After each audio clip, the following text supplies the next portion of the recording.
আজকের জাতীয় উলামা মাশায়েখ আইম্মা পরিষদ কর্তৃক আয়োজিত ঢাকায় জাতিসংঘের অফিস স্থাপন বাতিল উপলক্ষে আজকের এই মানববন্ধন সভা থেকে আমরা স্পষ্ট ভাষায় ঘোষণা দিচ্ছি যে জাতিসংঘের মানবাধিকার কমিশন পুরা বিশ্বে মুসলমানদের হেফাজতে তারা ব্যর্থ হয়েছে।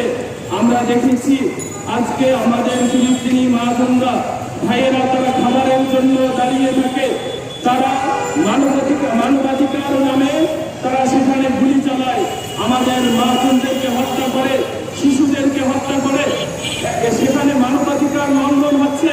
এর প্রতিবাদে তারা কোনো পদক্ষেপ গ্রহণ করছে না, ঠিক কিনা ভাই?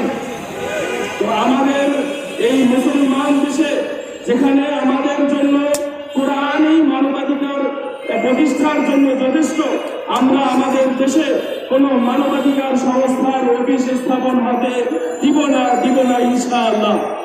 যদি আজকের এই মানববন্ধন এই কর্মসূচি বাতিলের জন্য যথেষ্ট না হয়, আমাদের নেতৃবৃন্দ ইনশাআল্লাহ তারা কঠিন থেকে কঠিন পদক্ষেপ নিতে বাধ্য হবে।